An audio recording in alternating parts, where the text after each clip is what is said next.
Hello students. चलिए आज की इस लाइव क्लास को स्टार्ट करते हैं। तो आज की ये क्लास हमारी काफ़ी इंपॉर्टेंट होने वाली है, जैसा कि आप सभी बच्चे को थंबनेल में दिख रहा होगा। तो सभी बच्चे जल्दी जल्दी से जुड़ जाइए हमारे क्लास से, क्योंकि आज की जो क्लास होने वाली है वो काफ़ी इंपॉर्टेंट होने वाली है। देखिए हमारे टॉपिक का नाम है रसायन शास्त्र यानी केमिस्ट्री के टॉप 500 गैस ऑब्जेक्टिव की। ठीक है, तो इस क्लास में आप सभी बच्चे अंत तक एकदम बने रहिएगा, क्योंकि आपका एग्ज़ाम काफ़ी नज़दीक आ गया है, बोर्ड एग्ज़ाम। तो अच्छे से इन सारे प्रश्नों का प्रिपरेशन करके जाइएगा, काफ़ी जो इम्पोर्टेंट साबित होने वाली है इस बार बोर्ड एग्ज़ाम के लिए। ठीक है, तो चलिए देखिए आप लोग को दिख रहा होगा, थंबनेल में भी दिख रहा होगा और हमारे इस टॉपिक का नाम भी दिख रहा होगा। तो आज के इस क्लास में हम लोग 30 से 40 वैसे प्रश्नों को कवर करेंगे जो कि हर बार बोर्ड एग्जाम में बनते हैं और इस बार उसका पूरी चांस बन रहा है एग्जाम में आने का। ठीक है, तो चलिए स्टार्ट करते हैं और सभी बच्चे जल्दी से जुड़ जाइए।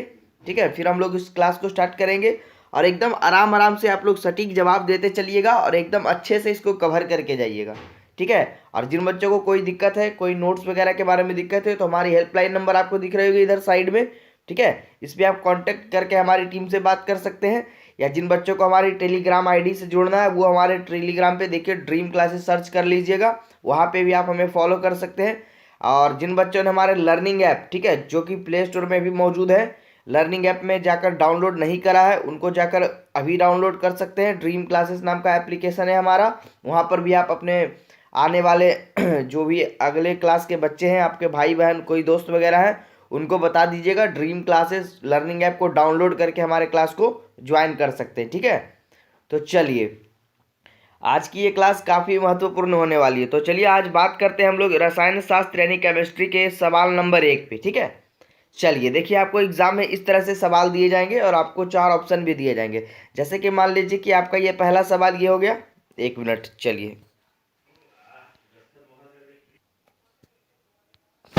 तो चलिए बात करते हैं आज के हम लोग पहले सवाल पे। तो देखिए हमारा सवाल नंबर 1 कह रहा है कि ये देखिए फॉर्मोलिन का जलीय घोल क्या कहा जाता है। ठीक है, समझिएगा अच्छे से सवाल को। सवाल हमारा है, देखिए यहाँ पर इतना ही सवाल है कि फॉर्मोलिन का जलीय घोल क्या कहा जाता है। 4 ऑप्शन आपको दिख रहा होगा स्क्रीन पे। सबसे पहला ऑप्शन आपको दिख रहा है फॉर्मल अम्ल, फॉर्मिक अम्ल सॉरी, दूसरा फ्लोरोसिन, तीसरा फॉर्मल्डिहाइड और चौथा ऑप्शन आपको दिख रहा है फरफुल्डिहाइड।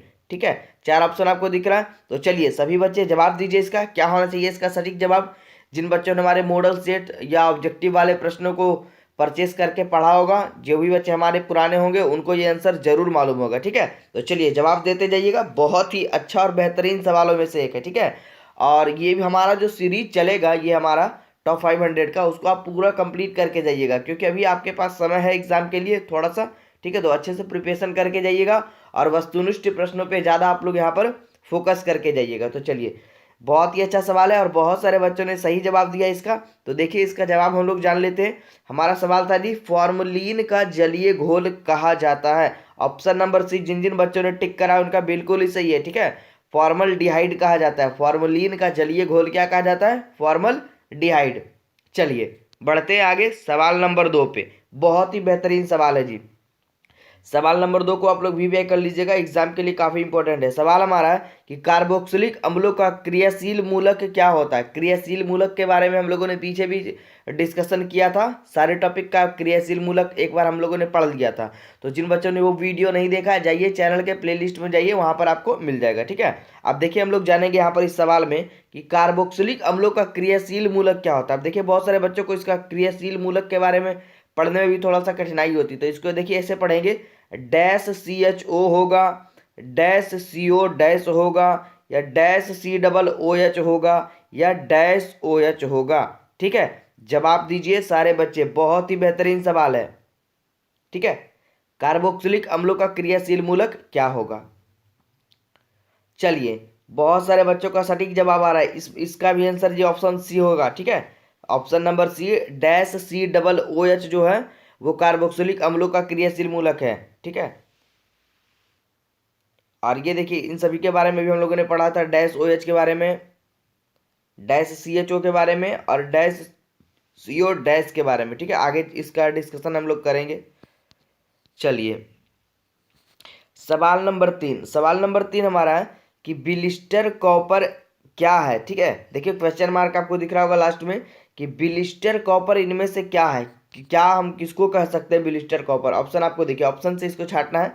ये शुद्ध कॉपर को कहा जाता है, कॉपर अयस्क होता है, ये कॉपर का मिश्र धातु होता है, या कॉपर प्लस अशुद्धि होता है। चलिए जवाब दीजिएगा सारे बच्चे सवाल नंबर 3 का कि बिलिस्टर कॉपर किसे कहेंगे, ठीक है। बहुत ही अच्छा, बहुत सारे बच्चों ने इसका जवाब बिल्कुल ही सही दिया है। एकदम आराम आराम से पढ़ेंगे जी, कोई दिक्कत नहीं है, ठीक है। थोड़ा वीडियो लंबा जाए तो जाए क्लास, लेकिन एकदम अच्छे से सटीक जवाब को समझ कर जाएंगे, क्योंकि एग्जाम में अब कुछ भी कंफ्यूजन नहीं करना। एग्जाम आपका नज़दीक है, एक भी मिस्टेक आप पर भारी पड़ सकता है एग्जाम में। चलिए इसका जवाब होगा ऑप्शन नंबर डी, ठीक है। जिन बच्चों ने इसको टिक करा बिल्कुल सही है। बिलिस्टर कॉपर क्या है, कॉपर प्लस अशुद्धि का एक मिश्रण है, ठीक है। बहुत ही अच्छा। चलिए आगे बढ़ते सवाल नंबर 4 पे। क्वेश्चन नंबर 4 देखिए हमारा क्या कह रहा है, कह रहा है अमोनियम एसीटेट को ज्यादा गर्म करने पर क्या प्राप्त होगा, ठीक है। बहुत ही अच्छा सवाल है कि अमोनियम एसीटेट को जब हम लोग ज्यादा गर्म कर देंगे, ठीक है, सामान्य से भी ज्यादा कर देंगे, तो ऑप्शन नंबर हमारा है ए यूरिया कहलाएगा, एसिटिक अम्ल कहलाएगा, एसीटेमाइड कहलाएगा, या एथिल एमीन कहलाएगा, ठीक है। जवाब दीजिए सारे बच्चे क्वेश्चन नंबर 4 का। चलिए बहुत ही अच्छा, बहुत सारे बच्चों का जवाब बिल्कुल सही है। ऑप्शन नंबर सी जिन बच्चों ने टिक करा है बिल्कुल ही सही है, ठीक है। इसका जवाब ये हो जाएगा जी ऑप्शन नंबर सी, एसीटेमाइड कहलाएगा। अमोनियम एसीटेट को ज्यादा गर्म करने पर एसीटेमाइड प्राप्त होगा, ठीक है। एकदम अच्छे से नोट कर लीजिएगा। चलिए अगला सवाल देखिए, 5वां नंबर बेहतरीन सवाल है, क्रायोलाइट का सूत्र क्या होगा। सूत्र में थोड़ा सा कंफ्यूजन होगा, तो केमिस्ट्री वाले टॉपिक में आप लोग सूत्र वगैरह को अच्छे से देख कर एक बार जाइएगा, ठीक है। एग्जाम में काफ़ी कंफ्यूजन रहेगा। तो क्रायोलाइट जो है एल्यूमिनियम का एस्क है, तो यहाँ पर ये तो कन्फर्म हो गया कि ये एल्यूमिनियम से ही रिलेटेड होगा। अब देखिए इसमें बोल रहा है कि क्रायोलाइट का सूत्र क्या होगा। देखिए ऑप्शन हमारा है FeO × CR2O3, दूसरा ऑप्शन हमारा Na3AlF6, ठीक है। फिर है Ag2S, और चौथा ऑप्शन है हमारा CuFeS2। तो जवाब दीजिए सारे बच्चे क्रायोलाइट, ये किस क्रायोलाइट का सूत्र क्या है। चलिए option number B, option number B जिन बच्चों ने टिक करा है Na3AlF6, ठीक है, बिल्कुल ही सही है। आगे बढ़ते हैं 6ठे नंबर सवाल की ओर। ये देखिए बहुत ही हाईलाइटेड सवाल, कितना बार एग्जाम में ये पूछा है ये आप सोच नहीं सकते हैं, ठीक है। तो इसको तो कंफर्म याद करके जाइएगा। सवाल हमारा देखिए, प्रथम कोटि की अभिक्रिया के लिए वेग स्थिरांक की इकाई क्या होती है। जो हमने चैप्टर वाइज वाला पढ़ाया था वहाँ पर पीछे ऑब्जेक्टिव क्वेश्चन, उसमें भी ये प्रश्न था। फिर हम लोगों ने ये केमिस्ट्री में जो है मॉडल सेट परचेज करवाया था बच्चों को, उसमें भी ये सवाल जरूर होगा, ठीक है। और आज इस लाइव टेस्ट में भी ये सवाल बन गया है। 6ठा नंबर सवाल, प्रथम कोटि की अभिक्रिया के लिए वेग स्थिरांक की इकाई क्या होगी। जवाब दीजिए, जिन जिन बच्चों ने हमारे कोर्स को परचेस करा होगा उनको ये जरूर मालूम होगा। तो इसका जवाब देखिए ऑप्शन हमारे सामने है, समय inverse, mole litre inverse second inverse, या litre mole inverse second inverse, या ऑप्शन नंबर डी हमारा देखिए क्या है, लीटर मोल इनवर्स सेकेंड। जवाब दीजिए सारे बच्चे जी, प्रथम कोटि की अभिक्रिया के लिए वेग स्थिरांक इकाई क्या होती है। चलिए सवाल नंबर 6 का जवाब हो जाएगा ऑप्शन नंबर ए, समय इनवर्स इसका सही जवाब होगा। अच्छे से नोट कर लीजिएगा सारे बच्चे, एकदम पीडीएफ ये स्क्रीनशॉट लेना होगा, स्क्रीनशॉट ले लीजिए, नोट्स बनाना है नोट्स बना लीजिए, क्योंकि ये जो हमारा सीरीज चलेगा टॉप 500 वाला, वो आप लोगों के लिए काफ़ी जो है वो लाभदायक साबित होने वाला है, ठीक है। रामबाण आप कह सकते हैं एग्जाम के लिए, क्योंकि इस बार एग्जाम में जो है वो ऑब्जेक्टिव क्वेश्चन पे ज़्यादा फोकस करना है, क्योंकि 50% तो आपके ऑब्जेक्टिव प्रश्न ही बनेंगे एग्जाम में, ठीक है।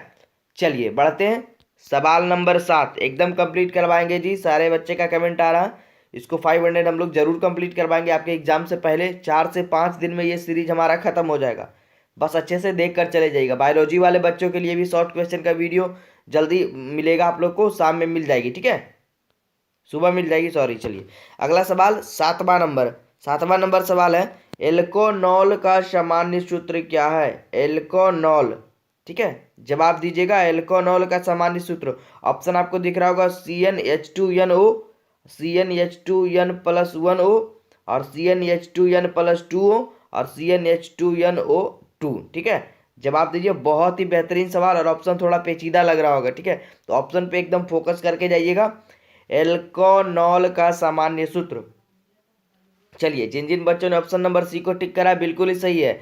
एल्कोनॉल का सामान्य सूत्र CnH2n+2 हो जाएगा और वो हो जाएगा। ठीक है, ये हो जाएगा ऑप्शन नंबर सी हमारा, बिल्कुल ही सही है। क्लियर है? चलिए, अब एक देखिए 8वां नंबर सवाल। 8वां नंबर सवाल हमारा कह रहा है कि संक्रमण तत्वों का स्थान आवर्त सारणी के अंतर्गत है, यानी कि अंतर्गत किसके अंतर्गत वो आता है। ऑप्शन आपको दिख रहा होगा, एस ब्लॉक में, पी ब्लॉक में, डी ब्लॉक में, या इनमें से कोई नहीं, नन ऑफ दिस, यानी इनमें से कोई नहीं, इन चारों ऑप्शनों में से कोई नहीं। तो जवाब दीजिए। बहुत ही अच्छा सवाल है कि संक्रमण तत्वों का स्थान आवर्त सारणी के अंतर्गत, यानी किस आवर्त सारणी के अंतर्गत आता है। बेहतरीन सवाल है ये 8वां नंबर, जवाब दीजिए। चलिए, बहुत ही अच्छा। जिन बच्चों ने ऑप्शन सी को टिक करा है बिल्कुल ही सही है। बहुत सारे बच्चों का जवाब बिल्कुल ही सही आ रहा है। ठीक है, option number C D block में है, वो बिल्कुल ही सही टिक कर रहे हैं। ठीक है, जो भी बच्चे ने इसको टिक करा है, बेहतरीन जवाब दे रहे हैं सारे बच्चे। इसी तरह से पढ़ते रहिए, एकदम आपका एग्जाम क्लियर है जी। चलिए, सवाल नंबर 9, बेहतरीन सवाल ये भी आ गया। देखिए कि हीलियम का मुख्य स्रोत क्या है। चार ऑप्शन आपको दिख रहा है, हवा है, H2O है यानी जल है, मोनोजाइट है जो कि थोरियम का है, जल है। तो चार ऑप्शन आपको दिख रहा है। ठीक है, तो सवाल का जवाब दीजिए ऑप्शन नंबर 9 का। बेहतरीन, बहुत सारे बच्चों ने इसका जवाब दिया है। काफी इजी सवाल लग रहा है जी। ठीक है, बहुत ही अच्छा। चलिए, जवाब जान लेते हैं। हीलियम का मुख्य स्रोत इन चारों ऑप्शन में, यहाँ पर हमारा ऑप्शन नंबर सी हो जाएगा। मोनोजाइट जो है वो हीलियम का मुख्य स्रोत है। ठीक है, हर ये इसका एक प्रश्न आता है जी, मोनोजाइट किसका एस्क है, तो थोरियम का एक एस्क है। ठीक है, ये भी आप लोग अच्छे से कवर करके जाइएगा। चलिए, बढ़ते हैं सवाल नंबर 10वें पे। 10वां कह रहा है किस गैस का अवशोषण चारकोल के द्वारा सबसे अधिक होता है। ठीक है, इनमें से देखिए सवाल कह रहा है कि इन चारों गैसों में से किसका जो है, किस गैस का अवशोषण जो है चारकोल के द्वारा सबसे अधिक होता है। ऑप्शन नंबर ए हमारा CO carbon monoxide, NH3 ammonia, NCl3 और H2। ठीक है, तो जवाब दीजिए इन चारों ऑप्शनों में से सही जवाब हमारा क्या बनेगा। किस गैस का अवशोषण चारकोल के द्वारा सबसे अधिक होता है। चलिए, बहुत सारे बच्चों ने बहुत ही अच्छा जवाब दिया। ऑप्शन नंबर बी NH3 जो है हमारा बिल्कुल ही राइट जवाब हो जाएगा। किस गैस का अवशोषण चारकोल के द्वारा सबसे अधिक होता है, तो NH3 का। ठीक है, आगे बढ़े। चलिए, सवाल नंबर 11वां सवाल हमारा कह रहा है कि अणुसूत्र C5H11Cl के कुल कितने समावयवी संभव हैं। बहुत ही अच्छा और बेहतरीन सवाल कि अणुसूत्र हमारा है, देखिए C5H11Cl के कुल कितने समावयवी संभव हो सकते हैं। तो चलिए, इसको बनाइए सभी बच्चे, थोड़ा सा समय देते हैं आप लोग के लिए, और उसके बाद इसका सही जवाब, सटीक जवाब हमें दीजिए। ठीक है, बहुत ही अच्छा, बहुत सारे बच्चों का जवाब बिल्कुल सही आ रहा है जी।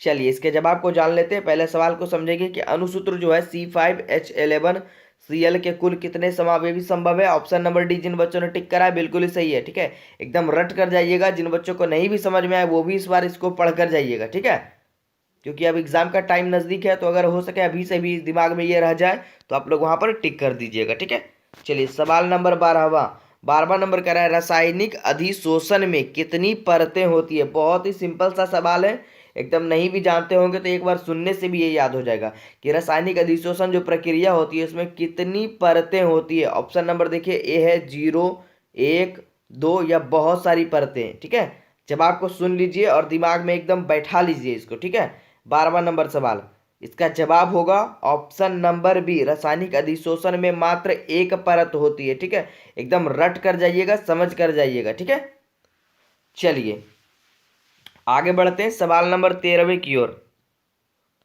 13वां नंबर सवाल हमारा है जी कि निच्छालन द्वारा अयस्क का किया जाता है, यानी निच्छालन द्वारा अयस्क का क्या किया जाता है। देखिए 4 ऑप्शन आपको है, यहाँ पे मिल रहा है 4 ऑप्शन आपके लिए, ऑक्सीकरण, सांद्रण, अवकरण या जारण। तो चलिए जवाब देख दीजिएगा इसका क्या होना चाहिए कि निक्षालन द्वारा अयस्क का क्या किया जाता है। बहुत ही अच्छा, तो इसका जवाब जान लेते हैं अब। ठीक है, बहुत सारे बच्चों का जवाब सही आ रहा है। इसका जवाब देखिए होगा कि निक्षालन द्वारा अयस्क का ऑप्शन नंबर बी सांद्रण किया जाता है। ठीक है, याद रखिएगा निक्षालन द्वारा अयस्कों का सांद्रण, या आपसे पूछेगा अयस्कों का सांद्रण जो है किस विधि द्वारा ज्यादातर किया जाता है, तो निक्षालन विधि द्वारा। ये विधि का नाम है जी। ठीक है, इसको हम लोग क्या जानेंगे, निक्षालन विधि के नाम से। पीछे हम लोगों ने पढ़ा था केमिस्ट्री के क्लास में। चलिए बहुत ही हाईलाइटेड सवाल है। ठीक है,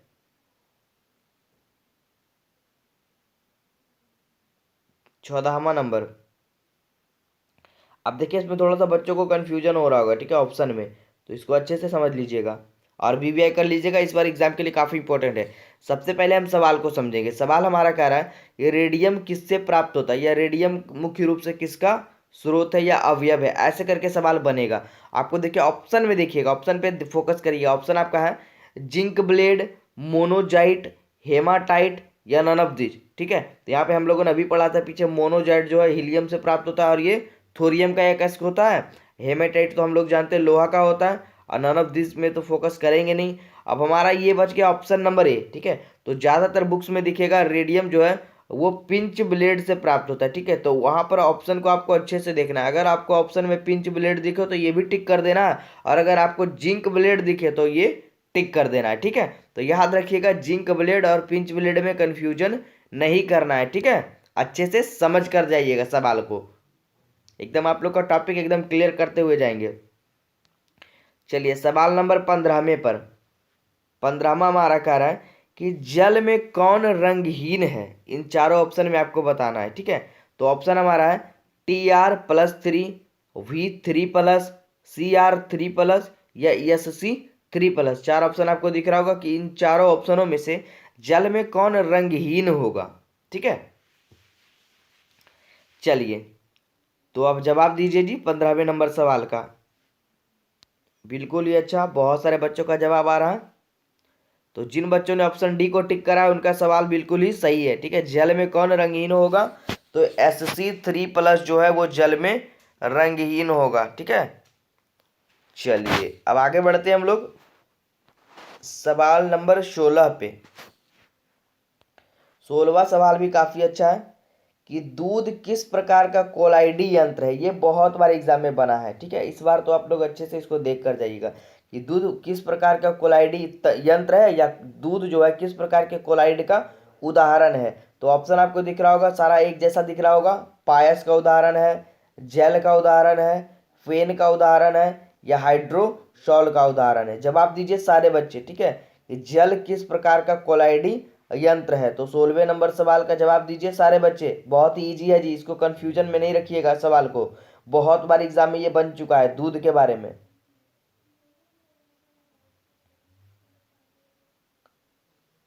चलिए बहुत सारे बच्चों का जवाब बिल्कुल ही सही आ रहा है। हम लोग जान लेते हैं इसका आंसर। जिन बच्चों को नहीं भी मालूम है वो अच्छे से देख लीजिए। इसका जवाब होगा ऑप्शन नंबर ए। एकदम अच्छे से याद करके जाइएगा, दूध किस प्रकार के कोलाइडी यंत्र है या कोलाइड का उदाहरण है, तो पायस का उदाहरण है। ठीक है, एकदम अच्छे से पढ़ के जाइएगा। चलिए सवाल नंबर 17।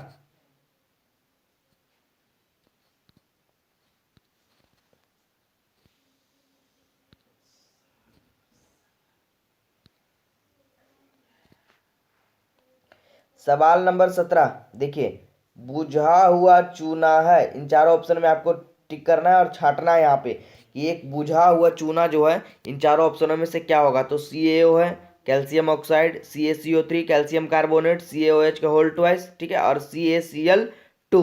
ठीक है, जवाब दीजिए सारे बच्चे। बहुत ही अच्छा सवाल है, बुझा हुआ चूना। बहुत ही कंफ्यूजन वाला सवाल है जी। एक होता है बिन बुझा हुआ चूना, एक होता है बुझा हुआ चूना, तो इसमें कंफ्यूजन नहीं करना है। ऑप्शन नंबर सी जिन बच्चों ने टिक करा, सॉरी ऑप्शन नंबर सी। ठीक है, देखिएगा ऑप्शन नंबर सी जिन बच्चों ने टिक करा बिल्कुल ही सही है, एकदम रट कर जाइएगा। बुझा हुआ चूना ऑप्शन नंबर सी, इसको भी व्यय कर लीजिए। CaOH का होल ट्वाइस जो है वो बुझा हुआ चूना का बिल्कुल ही सूत्र है। एक अबुझा हुआ चूना आएगा जो कि ऑप्शन नंबर ए, उसमें टिक करना है। अबुझा हुए चूने में अभी आपको याद रखना है बुझा हुआ चूना कैल्शियम हाइड्रोक्साइड ये वाला CaOH का होल ट्वाइस, ठीक है। चलिए सवाल नंबर 18वें पे बढ़ते हैं। सवाल नंबर 18 काफी अच्छा है कि सोडियम आवर्त सारणी के किस ग्रुप का सदस्य है? ग्रुप नंबर 1 का, ग्रुप नंबर 2 का, ग्रुप नंबर 3 का, या नन ऑफ दिस। बहुत ही अच्छा और बेहतरीन सवालों में से कि 18वां नंबर कि सोडियम जो है आवर्त सारणी के किस ग्रुप का एक सदस्य माना जाता है? तो ऑप्शन नंबर ए, जिन जिन बच्चों ने टिक करा है उनका जवाब बिल्कुल ही सही है, ठीक है। ऑप्शन नंबर ए, बहुत सारे बच्चों का, राहुल राणा बहुत ही अच्छा जवाब आ रहा है उनका जी, बहुत ही ज़्यादा बेहतरीन, वो इस क्यूज को अच्छे से कवर कर रहे हैं।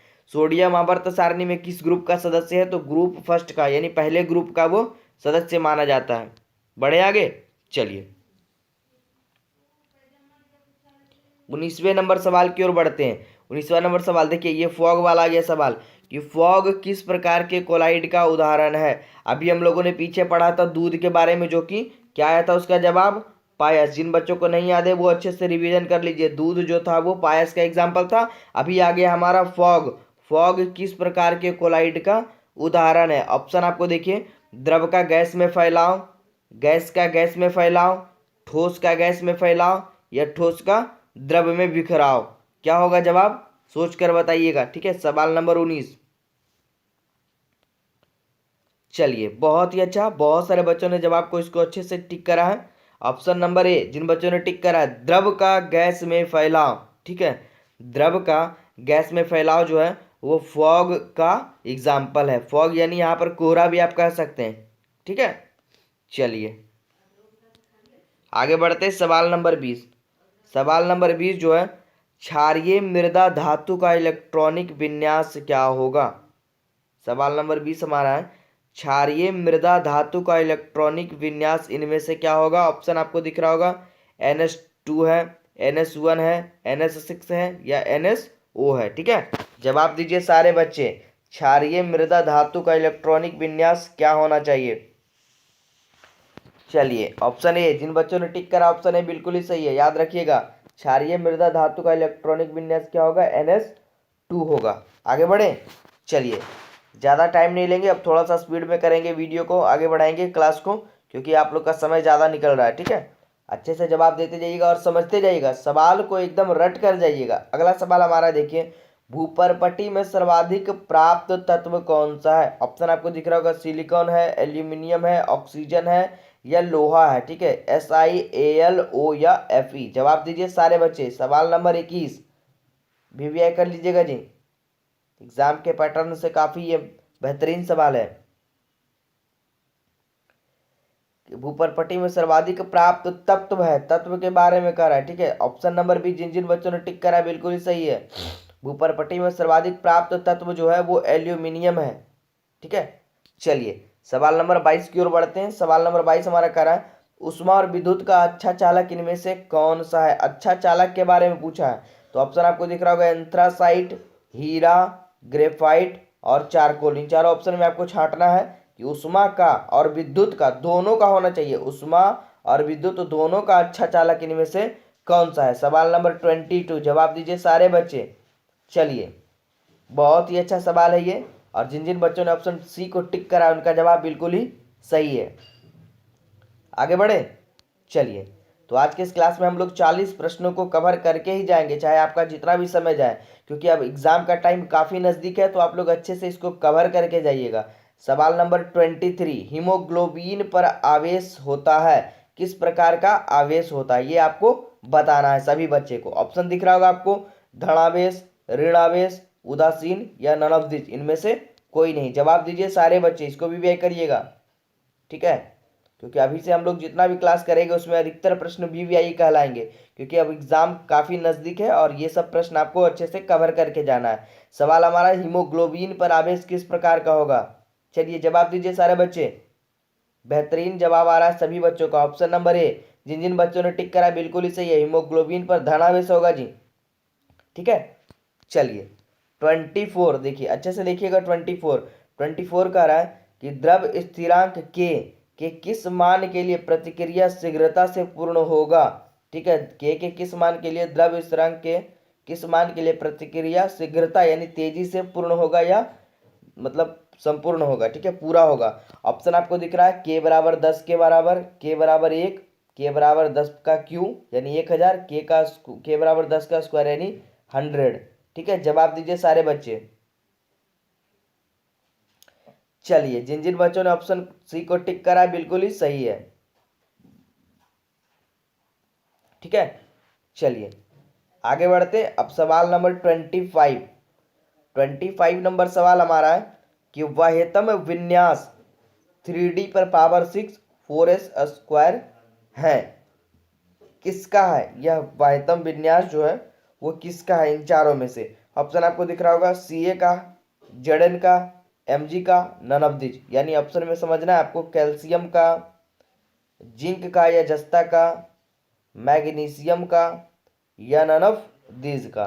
तो जवाब दीजिए सारे बच्चे, 25 का जवाब क्या होगा। चलिए, बहुत ही अच्छा, इसमें ऑप्शन नंबर डी हो जाएगा जी। ठीक है, इन चारों ऑप्शन में से कोई नहीं होगा। आप लोग सारे बच्चे बताइएगा इसका राइट जवाब क्या होगा, कमेंट बॉक्स खाली पड़ा है। ठीक है, आप सभी बच्चों के लिए इसका रहा ये सवाल आज का कि वाह्यतम विन्यास जो ये वाला सवाल है हमारा 25 3D पर पावर 6 4s स्क्वायर जो है वो किसका वाह्यतम विन्यास है, किस तत्व का या यौगिक का। ठीक है, चलिए आगे बढ़ते सवाल नंबर 26 पे। 26वां नंबर का रहा है कि निम्नलिखित में से प्रबल ऑक्सीकारक कौन सा है। ठीक है, सवाल नंबर 26, निम्नलिखित में से कौन प्रबल ऑक्सीकारक का एग्जाम्पल है। Br2 होगा, I2 होगा, Cl2 होगा या F2 होगा। जवाब दीजिए सारे बच्चे, बेहतरीन सवाल है ये। क्या होना चाहिए इसका आंसर 26 का। चलिए, बहुत ही अच्छा, ऑप्शन डी, जिन बच्चों ने टिक करा है F2 को वो बिल्कुल ही सही है। ठीक है, इसको अच्छे से पढ़ के जाइएगा कि निम्नलिखित यानी इन चारों में जो ऑप्शन दिया गया है इनमें आपको टिक करना है प्रबल ऑक्सीकारक क्या होता है। चलिए, सवाल नंबर 27 यानी नीला थोथा, बहुत ही हाईलाइटेड, और जो बच्चे जनरल कॉम्पिटिटिव के भी तैयारी कर रहे हैं एग्जाम्स की उनके लिए भी ये काफ़ी बेहतरीन सवाल है, बार बार आपको एग्जाम में मिलेगा। नीला थोथा का रासायनिक सूत्र क्या है, ये रसायन शास्त्र का बेहतरीन सवालों में से एक है। इसको एकदम VVI और इम्पोर्टेंट है एग्जाम के लिए, लगा कर जाइएगा। चार ऑप्शन दिख रहा होगा, CuSO4, CuSO4 into 5H2O, CuSO4 into 2H2O या नन ऑफ दिस। तो आप अच्छे से इसको बताइए इसका जवाब क्या होगा जी, नीला थोथा का रासायनिक सूत्र क्या होगा। चलिए, जिन बच्चों ने ऑप्शन नंबर बी को टिक करा बिल्कुल ही सही है, या रट लीजिएगा, नीला थोथा CuSO4 इंटू 5H2O। ये 5H2O काफ़ी मायने रखता है तो इसको याद रखिएगा। ठीक है, नीला थोथा में 5H2O लगा रहना चाहिए। आगे बढ़ते, सवाल नंबर 28। ठीक है, 28 बहुत ही हाईलाइटेड और बेहतरीन सवाल है, कई बार बोर्ड एग्जाम में ये बना है कि कार्बन की संयोजकता कितनी होती है। काफ़ी छोटा और बेहतरीन सवालों में से एक है, तो इस बार एकदम अच्छे से इसको पढ़ लीजिएगा। कार्बन की संयोजकता ऑप्शन आपको है 1, 2, 3 या 4, इन चारों में से टिक करना है। 4 ऑप्शन भी है और 4 लगातार ऑप्शन के क्रम में भी है। ठीक है, चलिए टिक करिएगा। ये 28वां नंबर सवाल और अच्छे से याद करके जाइएगा। ऑप्शन नंबर डी, बहुत सारे बच्चों का जवाब सही आया है। 28वां नंबर का जो आंसर होगा वो ऑप्शन नंबर डी 4 होगा। कार्बन की संयोजकता कितनी होगी, 4 होगी, तो याद रखिएगा। ठीक है, चलिए अब देखिए सवाल नंबर 29। अब आप इस सवाल को देखिए कैसे याद रखिएगा, इसका ट्रिक भी हम लोग यहाँ पर इस पर डिस्कशन करेंगे। ठीक है, जो कि बच्चों के दिमाग में एकदम चला जाएगा अच्छे से, और एकदम बोर्ड एग्जाम में तो कभी कन्फर्म हम बता रहे हैं कि इसको गलत कोई भी बच्चा नहीं करके आएगा। सवाल हमारा देखिए, पीतल का मुख्य अवयव क्या होता है। ठीक है, तो एक ट्रिक आप लोग को यहाँ पे दिमाग में रखना है, जो भी बच्चों को कन्फ्यूजन होता होगा मिश्र धातु में, क्योंकि पीतल जो है एक मिश्र धातु है। ठीक है, तो अब देखिए थोड़ा सा नॉलेज भी होना चाहिए इस बच्चे को। अब यहाँ पर सबसे पहले देखिए ऑप्शन आपको दिख रहा होगा Cu प्लस Zn। तो Cu जो होता है वो कॉपर को कहा जाता है। Cu किसको कहा जाता है, कॉपर।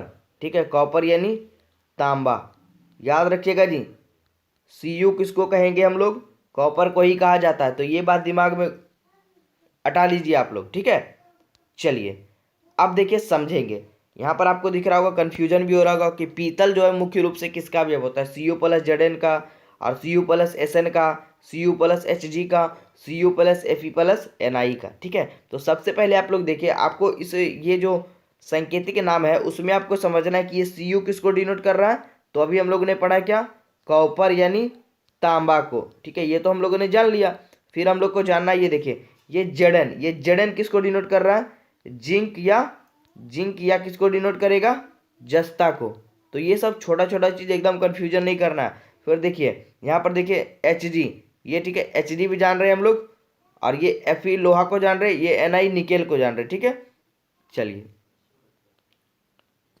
अब देखिए इसमें आपको याद कैसे रखना है। सबसे पहले हम लोग इसका आंसर जानेंगे। बहुत सारे बच्चों ने आंसर तो सही टिक कर दिया, लेकिन थोड़ा सा कंफ्यूजन अगर होगा भी तो एकदम आपका क्लियर हो जाएगा। 29वें नंबर सवाल का ऑप्शन नंबर ए जो है Cu प्लस Zn बिल्कुल ही सही है। अब देखिए आपको टिक क्या करना है, जैसे यहाँ पर देखिए पीतल है, तो पीतल में आपको याद रखना है पिताजी, ठीक है। अपने पिताजी के बारे में तो सबको पता होगा, पिताजी यानी पीतल से यहाँ पर देखिए, इसमें देखिए समझिएगा, थोड़ा सा ध्यान रखिएगा, एकदम आपका कंफ्यूजन कभी नहीं होगा एग्जाम में। पिताजी का मतलब हमारा क्या हुआ, पी से क्या हुआ, पीतल, ठीक है, पी से क्या हुआ जी, पीतल। और त से हमारा हो गया ये देखिए तांबा, और ये प्लस ज से क्या हो गया, जस्ता। यानी तांबा का मतलब हो गया Cu, और प्लस जस्ता का मतलब हो गया Zn, ठीक है। एकदम अच्छे से याद करके जाइएगा, एकदम जैसा ही पीतल के बारे में आए तो अपने पापा को याद कर लीजिएगा। और ये सवाल आपका एकदम कभी भी गलत नहीं जाएगा, क्योंकि बोर्ड एग्जाम नज़दीक है, हो सकता है बच्चों को कन्फ्यूजन हो जाए एग्जाम में, तो ये ट्रिक हमारा काम कर जाए और 1 नंबर उनका एग्जाम में बढ़ जाए, ठीक है। तो एकदम ट्रिक से अगर कैसे भी हो आप लोग इसको अच्छे से कवर करके जाइएगा, क्योंकि ये सब सवाल आपको एग्जाम में देखने को मिल सकता है। तो सवाल नंबर 29 का जवाब क्या हो जाएगा, ऑप्शन नंबर ए, पीतल, पिताजी, तांबा प्लस जस्ता, ठीक है। चलिए Cu प्लस Zn। आगे बढ़े, जरूर बताइएगा सारे बच्चे जी हाँ कि इसका आपको ये ट्रिक कैसा लगा 29वें नंबर सवाल का। और 25वां नंबर सवाल आप लोग के लिए हमने छोड़ रखा है, उसका भी जवाब हमें चाहिए, ठीक है। आगे बढ़ते हैं, बस बने रहिएगा आप लोग ड्रीम क्लासेस पे लास्ट तक। सवाल नंबर 30 हमारा, फिनोल का प्रयोग किसके उत्पादन में किया जाता है। ऑप्शन नंबर हमारा बैकेलाइट, पॉलीस्टाइरिन, पॉलीएथिलीन या पॉलीप्रोपिलीन, ठीक है। जवाब दीजिए सारे बच्चे, फिनोल का प्रयोग किसके उत्पादन में किया जाता है। चलिए जवाब हमारा क्या होगा, ऑप्शन नंबर ए, जिन बच्चों ने टिक करा बिल्कुल ही सही है, बैकेलाइट इसका सही जवाब होगा। फिनोल का प्रयोग किसके उत्पादन में किया जाता है, बैकेलाइट। आगे बढ़े, चलिए अब थोड़ा स्पीड में बढ़ेंगे हम लोग, क्लास काफ़ी लंबा होती जा रही है, ठीक है, क्योंकि अब आप लोग को और भी सब्जेक्ट को कवर करना होगा क्लास में या घर वगैरह में पढ़ाई करना होगा, तो जवाब जल्दी जल्दी से देते जाइएगा टेस्ट का। हमारा 31वां नंबर सवाल है कि कौन सा डैश COOH समूह नहीं रखता है, ठीक है। तो एथेनोइक अम्ल, लैक्टिक अम्ल, प्रोपेनोइक अम्ल और पॉलमीटिक अम्ल, ठीक है। जवाब दीजिए सारे बच्चे 31 का। बेहतरीन, बहुत सारे बच्चों का जवाब सही आ रहा है। ऑप्शन नंबर सी, जिन जिन बच्चों ने टिक करा है बिल्कुल ही सही है, ठीक है, कि कौन सा डैश COOH समूह नहीं रखता है। तो ये हो जाएगा हमारा प्रोपिनोइक अम्ल जो है वो डैश COOH समूह नहीं रखता है। क्लियर है, याद रखिएगा। सवाल नंबर 32 काफ़ी इजी और बेहतरीन सवाल है। इसके पहले इस टाइप का सवाल हम लोगों ने पढ़ा था, एक पढ़ा था कार्बन की संयोजकता वाला, तो उसका जवाब क्या आया था 4। कार्बन की संयोजकता 4 होती है, याद रखिएगा। सवाल नंबर 32 हमारा कह रहा है कि संकुल कितने प्रकार के होते हैं। ये तो काफ़ी इजी सवाल है जी, चलिए सभी बच्चे हैं, मुझे लगता है कि इसका जवाब दे देंगे। संकुल के कितने प्रकार हैं या कितने प्रकार के होते हैं। ऑप्शन आपको दिख रहा होगा, 1 प्रकार के, 2 प्रकार के, 3 प्रकार के, 4 प्रकार के। एक बार जो बच्चे सुन लेंगे इसको उनको ये प्रश्न एकदम रटा जाएगा, ठीक है। चलिए जवाब दीजिए, संकुल कितने प्रकार के होते हैं। चलिए ऑप्शन नंबर सी, जिन जिन बच्चों को नहीं पता है वो याद रखिएगा, ऑप्शन नंबर सी 3 प्रकार के, संकुल 3 प्रकार के होते हैं, याद करके जाइएगा। बढ़ते हैं सवाल नंबर 33। अब ये देखिए, इसको भी वेक करिएगा, बहुत ही अच्छा सवाल है कि परासरणी दाब बढ़ता है जब क्या होता है। ऑप्शन आपके सामने है, देखिए तापक्रम बढ़ता है, तापक्रम घटता है, या आयतन बढ़ता है, या नन ऑफ दीज, ठीक है। जवाब दीजिए सारे बच्चे 33 का क्या होना चाहिए जवाब। बहुत ही अच्छा और बेहतरीन सवालों में से 33 ऑप्शन नंबर ए, जब तापक्रम बढ़ेगा, ठीक है, जब तापक्रम बढ़ेगा तो परासरणी दाब का मान भी बढ़ेगा। याद रखिएगा सारे बच्चे, टेम्परेचर बढ़ने पर परासरणी दाब का मान क्या होता है, बढ़ता है। एकदम दोनों तरह से ये सवाल को पूछ सकता है, ये पूछ सकता है इस तरह से जो अभी हम लोगों ने रखा है कि परासरणी दाब बढ़ता है तब क्या होता है, जब तापक्रम बढ़ता है। या आपके सामने सवाल आएगा जब तापक्रम बढ़ता है तो परासरणी दाब पर क्या प्रभाव पड़ेगा, तो वो भी क्या होगा, बढ़ेगा। उलट के पूछे या इधर से पूछे, सवाल का जवाब वही होगा, दोनों में बढ़ेगा ही। अगर तापक्रम बढ़ेगा तो परासरणी दाब बढ़ेगा, तापक्रम घटेगा तो परासरणी दाब घटेगा। क्लियर है। चलिए सवाल नंबर 34, K4 × Fe(Cn)(6) का एक उदाहरण क्या है। सवाल नंबर 34 जवाब दीजिए। आयनिक संकुल का, आणविक संकुल का, सेतु संकुल का या नन ऑफ दिस। क्या होगा इसका जवाब जी 34 का। चलिए बहुत ही अच्छा, बहुत सारे बच्चों ने इसका जवाब सही टिक करा है। Option number A, option number A जिन जिन बच्चों ने टिक करा है उनका जवाब बिल्कुल ही सही है। ठीक है, ये किसका एग्जाम्पल है, एक आयनिक संकुल का एग्जाम्पल है। आगे बढ़े। चलिए 35 भी काफी अच्छा सवाल है। सेल स्थिरांक का मान इनमें से क्या होगा, A/L होगा, L/A होगा, A×L होगा या A+L होगा। ठीक है, जवाब दीजिए 35 का। बहुत ही अच्छा, ऑप्शन नंबर बी L/A इसका सही जवाब होगा। सेल स्थिरांक जो है वो किसका मान होगा इनमें से, तो L/A का। चलिए आगे बढ़ते हैं 36 पे। 36 हमारा CuSO4 के घोल में लोहे का टुकड़ा डालने पर घोल का नीला रंग परिवर्तित हो जाता है। बहुत ही बेहतरीन सवाल है और काफ़ी बेहतरीन सवालों में से एक है ये जी, इस बार बोर्ड एग्जाम के लिए काफ़ी इंपॉर्टेंट है। कह रहा है सवाल CuSO4 के घोल में लोहे का एक टुकड़ा डालने पर घोल का नीला रंग परिवर्तित हो जाएगा। काला में परिवर्तित हो जाएगा, हरा में परिवर्तित हो जाएगा, भूरे रंग में परिवर्तित हो जाएगा या रंगहीन हो जाएगा, यानी कोई रंग उसमें नहीं बचेगा। जवाब दीजिए सारे बच्चे। एकदम क्लास का लास्ट टाइम चल रहा है, एकदम अच्छे से कवर करके जाइएगा। ठीक है, अभी 4-5 सवाल और बचा है। 36वें नंबर सवाल का जवाब बहुत ही अच्छा, बहुत सारे बच्चों ने सही जवाब टिक करा।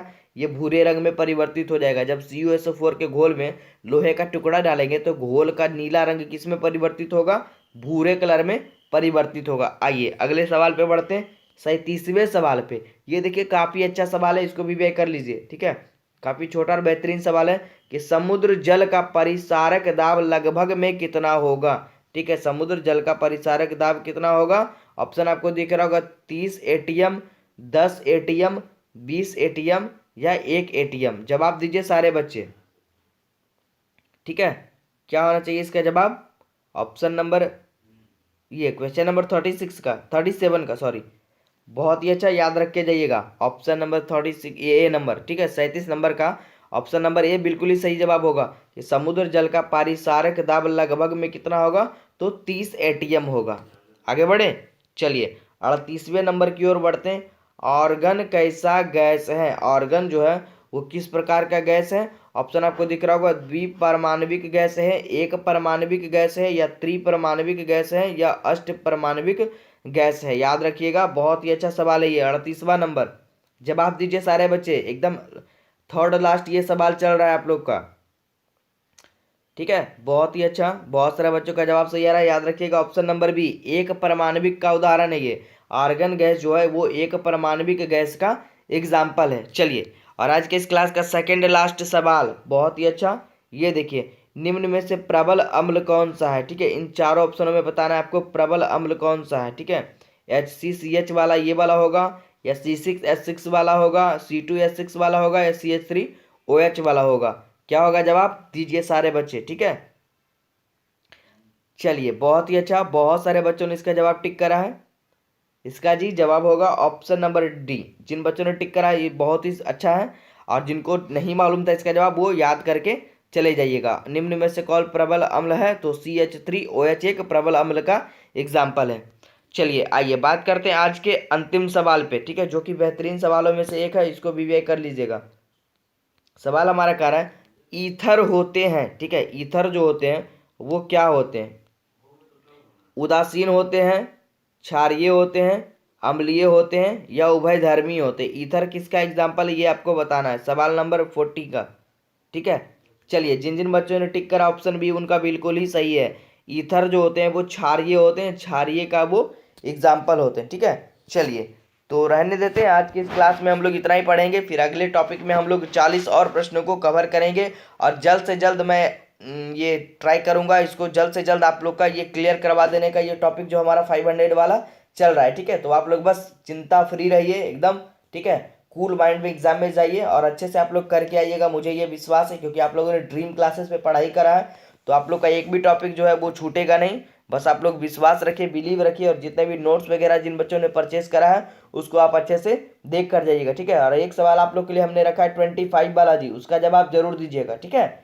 और आप लोग जरूर बताइएगा कि ये क्लास जो है आपको सेशन वो कैसा लगा। और बस बने रहिए ड्रीम क्लासेस पे। और आप हमें यहाँ पर देखिए, आपको दिख रहा होगा शुरू में स्क्रीन पे, टेलीग्राम पर भी फॉलो कर सकते हैं, और ये हमारा हेल्पलाइन नंबर, व्हाट्सएप नंबर दोनों है, उस पर आप कांटेक्ट करके कुछ भी सहायता ले सकते हैं। हमारे लर्निंग ऐप पे भी आप जुड़ सकते हैं, जो कि हमारे प्ले स्टोर पे आपको देखने को मिल जाएंगे। ड्रीम क्लासेस ब्राउन कलर का लोगो होगा, वहाँ पर भी आप जुड़कर हमारे आगे आने वाले क्लासेस की पढ़ाई को अच्छे से प्रिपरेशन कर सकते हैं, ठीक है। जो कि राहुल सर के द्वारा पूरी तरह से ये कंसल्ट करवाई जाती है, ठीक है। तो चलिए आज के इस क्लास में इतना ही, मिलते हैं अगले क्लास में नेक्स्ट बेहतरीन टॉपिक्स के साथ में, ठीक है। तो चलिए,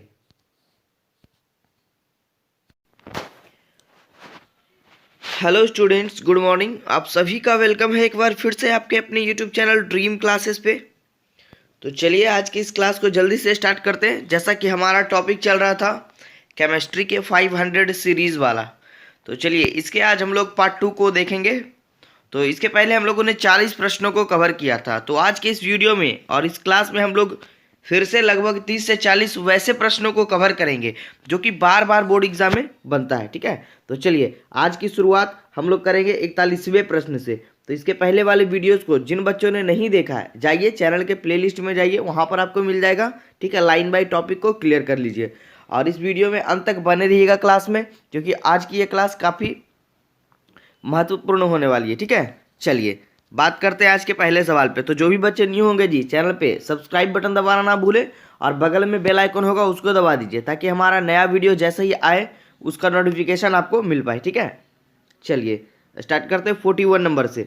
तो आज की हमारी पहली सवाल है, देखिए हमारा कि निम्नलिखित में कौन पी ब्लॉक तत्व नहीं है। बहुत ही बेहतरीन सवाल है और ऑप्शन आपको दिख रहा होगा, सभी बच्चे जवाब देते जाइएगा, ठीक है। बहुत सारे बच्चों ने पिछले बार कमेंट करा था कि सर आपकी वीडियो जो है वो थोड़ी स्लो आती है। तो अरे सबको लेकर चलना है ना जी, ठीक है। आराम आराम से क्वेश्चन को समझेंगे, आंसर को जानेंगे, उसके बारे में थोड़ा सा डिस्कशन करते हुए चलेंगे, ठीक है। हड़बड़ में गड़बड़ नहीं करना है। चलिए सवाल हमारा क्या था कि निम्नलिखित में कौन पी ब्लॉक तत्व नहीं है, ठीक है। ऑप्शन आपको दिख रहा होगा, ए में एस एन, बी में ए एल, सी में एम जी और डी में पी वी, ठीक है। जवाब दीजिए सारे बच्चे, ठीक है। चलिए बहुत ही अच्छा सवाल है।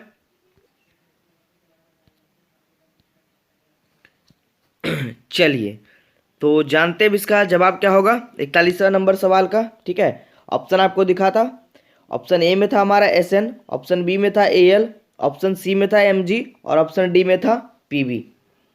चलिए बहुत सारे बच्चों का जवाब बिल्कुल ही सही आ रहा है, तो इसका जवाब जान लेते हैं हम लोग। इसका ऑप्शन नंबर सी जो है वो राइट आंसर होगा, ठीक है।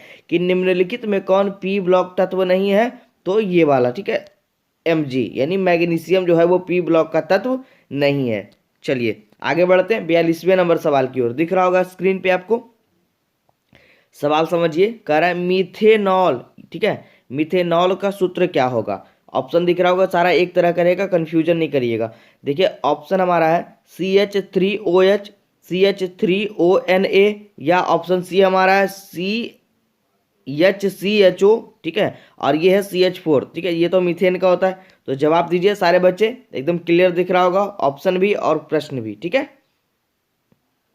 बहुत ही अच्छा। चलिए आंसर को जान लेते हैं। ऑप्शन नंबर ए, ठीक है, CH3OH हो जाएगा मीथेनॉल का सूत्र। तो अच्छे से नोट करते जाइएगा सारे बच्चे जी, ठीक है, और एकदम एग्जाम से पहले इसको कवर करके जाइएगा। आगे बढ़ते हैं सवाल नंबर 43। देखिए दिख रहा है सवाल नंबर 43।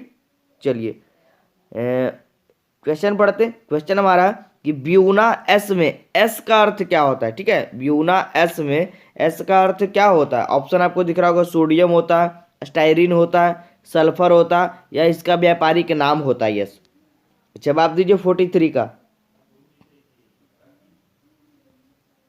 चलिए बहुत ही अच्छा, राइट आंसर जान लेते हैं। बहुत सारे बच्चों ने जवाब दिया है इसका, option number C styrene. Buta S में एस का अर्थ होता है स्टाइरीन, याद कर लीजिएगा, अच्छे से नोट कर लीजिएगा, ठीक है। चलिए, और हेल्पलाइन नंबर दिख रहा होगा आपको स्क्रीन पे। कोई भी दिक्कत हो, किन्हीं भी बच्चे को कोई भी तकलीफ हो, हमें कांटेक्ट करें, आपकी सहायता जरूर की जाएगी ड्रीम क्लासेस के थ्रू, ठीक है। बढ़ते हैं आगे 44 नंबर पे। ये देखिए हमारा 44 नंबर कह रहा है कि हिंसबर्ग अभिकर्मक कहलाता है, ठीक है। 4 ऑप्शन आपको दिख रहा होगा और सवाल हमारा क्या है, हिंसबर्ग अभिकर्मक क्या कहलाता है। देखिए ऑप्शन दिख रहा है, ऑप्शन नंबर ए कह रहा है C6H6HCl कहलाता है, C6H5SO2Cl कहलाता है। ऑप्शन सी दिख रहा है C6H5NHNH2 कहलाता है, या C6H5Cl कहलाता है। बहुत ही बेहतरीन सवाल है, थोड़ा सा ऑप्शन पेचीदा लग रहा होगा तो अच्छे से समझ कर जवाब को देना है, ठीक है। चलिए जवाब दीजिए 44 नंबर का जी। बहुत ही अच्छा, 2-4 बच्चों ने गलत जवाब टिक करा है। चलिए उनको हम बता देते हैं, ऑप्शन नंबर 20 का राइट जवाब होगा, ठीक है। हिंसबर्ग अभिकर्मक क्या कहलाता है, C6H5SO2Cl कहलाता है। टिक कर लीजिए अच्छे से एकदम, ठीक है। थोड़ा सा भी कंफ्यूजन नहीं रहना चाहिए, एकदम एग्जाम से पहले क्लियर करके जाइएगा। चलिए अगला सवाल, अब बेहतरीन सवालों में से इसको भी लगा लीजिएगा, इस बार बोर्ड एग्जाम के लिए काफी महत्वपूर्ण है कि वायु का मुख्य अवयव क्या है। सभी बच्चे को मालूम होना चाहिए जी, एकदम साइंस के नजरिए से बेहतरीन सवाल है कि वायु जो हवा होता है हमारे वायुमंडल में, उसका मुख्य अवयव क्या होता है, किस किस का वह मिश्रण होता है, ठीक है। सवाल नंबर 45, ऑप्शन दिख रहा होगा CO2 N2 और O2 का, N2 NO और NO2 का, CO CO2 और SO2 का, और Cl2 SO4 और O2 का। जवाब दीजिए सारे बच्चे 45 नंबर का, ठीक है। चलिए बीवीएम ने फिर से लगवा दिया इसको, ऑप्शन नंबर ए, ठीक है। बहुत ही अच्छा, बहुत सारे बच्चों ने जवाब को सही टिक करा है। CO2 carbon dioxide, N2 nitrogen और ऑक्सीजन का यह मिश्रण होता है, ठीक है। तो वायु का मुख्य अवयव ये तीनों होता है, क्लियर है। चलिए आगे बढ़ते हैं सवाल नंबर 46 पे। देखिए दिख रहा होगा सभी बच्चे को स्क्रीन पे, कह रहा है कॉक स्पिरिट कहलाती है, कॉक स्पिरिट इन चारों ऑप्शनों में कौन सी कहलाती है। ऑप्शन दिख रहा है CH3OH कहलाती है, C2H5OH कहलाती है, CHCl3 कहलाती है, या C6H5OH कहलाती है, ठीक है। जवाब दीजिए 46 का। बहुत ही अच्छा, बहुत ही अच्छा सवाल यह भी है, जवाब इसका जान लेते हैं। बहुत सारे बच्चों ने ऑप्शन को टिक करा है, जी हाँ बिल्कुल सही, ऑप्शन नंबर ए। जिन जिन बच्चों को लग रहा है CH3OH, उनका जवाब बिल्कुल ही सही है जी। कॉक स्पिरिट क्या कहलाती है, CH3OH कहलाती है, ठीक है। चलिए आगे बढ़ते हैं 47 नंबर की ओर।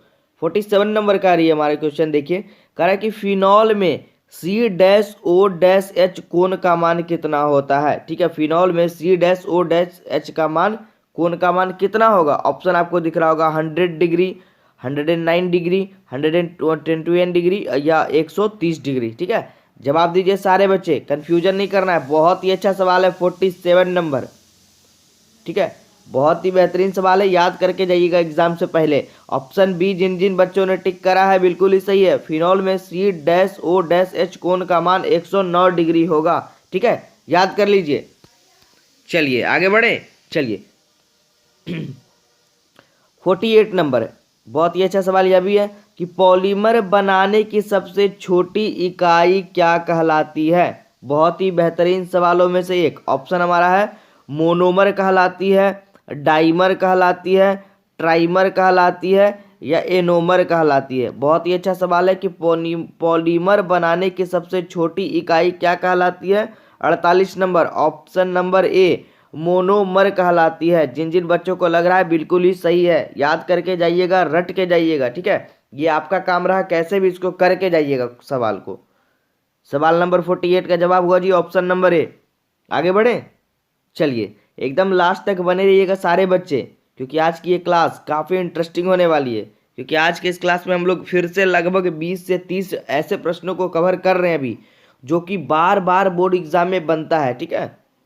सवाल नंबर 49, ये देखिए दिख रहा होगा स्क्रीन पे, ये बेहतरीन सवाल है जी कि एल्कीन का सामान्य सूत्र क्या होगा, ठीक है।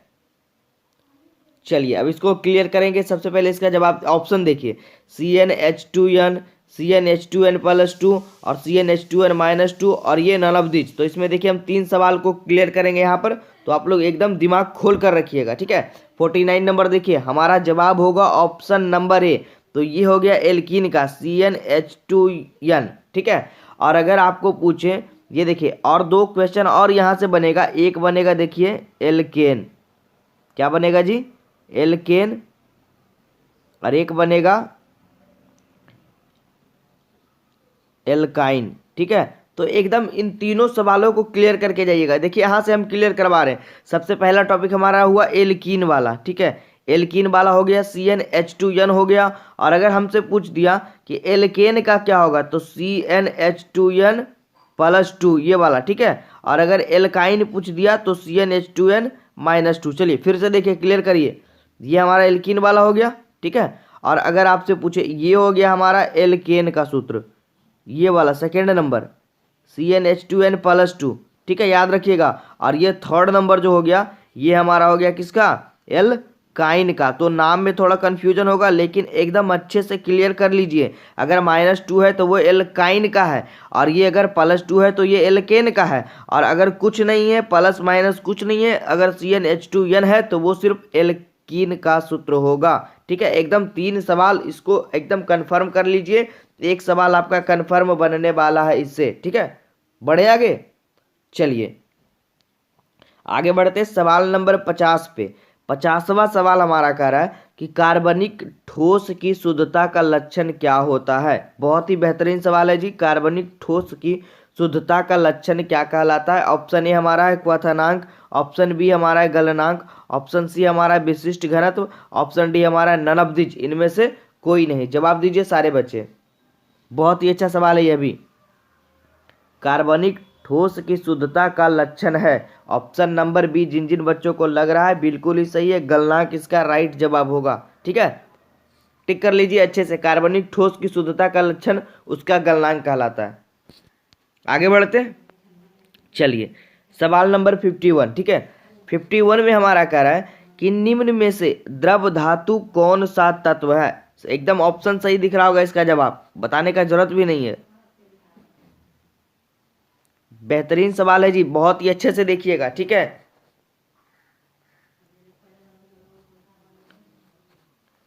देखिए ऑप्शन को पहले पढ़िएगा और समझिएगा सवाल को। कह रहा है निम्न में से कौन द्रव धातु कौन सा तत्व है। द्रव धातु, धातु भी है और द्रव अवस्था में भी रहता है। देखिए ऑप्शन आपको दिख रहा होगा, Li लिथियम, गैलियम, Hg यानी पारा, या ऑल, ठीक है। तो इसमें आपको टिक करना है ऑप्शन नंबर डी, क्योंकि पारा तो हम जानते हैं कमरे के ताप पर द्रव अवस्था में रहता है, गैलियम जो हवा हाथों में ही गल जाता है हमारी, और लिथियम भी जो है वो द्रव धातु के रूप में तत्व में पाई जाती है। तो याद रखिएगा ये तीनों जवाब इसका होगा। 51 का ऑप्शन नंबर डी आपको टिक करना है एग्जाम में, ठीक है। ऐसा नहीं कि पारा मारकर चले आइएगा, तो आपका वो क्या हो जाएगा, बिल्कुल ही गलत। जैसे ही ऑप्शन में आपको तीनों दिखे तो तीनों ऑप्शन को जरूर पढ़िएगा एग्जाम में कि आपका ऑप्शन क्या है और क्वेश्चन क्या है। कहीं क्वेश्चन में नहीं तो नहीं है ना, कभी कभी क्वेश्चन में आपको नहीं वाला टॉपिक भी दिखेगा। तो इन छोटी छोटी बातों को गौर करिएगा, आपका 1 नंबर जरूर कन्फर्म हो जाएगा यहाँ से, ठीक है। चलिए बढ़ते सवाल नंबर 52 की ओर। देखिए बहुत ही अच्छा सवाल ये भी है कि पिटवा लोहा में कार्बन परमाणु की प्रतिशत मात्रा पाई जाती है। कितनी पाई जाती है, जवाब दीजिए सारे बच्चे। 4 ऑप्शन आपको दिख रहा होगा कि पिटवा लोहा में कार्बन परमाणु की प्रतिशत मात्रा कितनी पाई जाती है।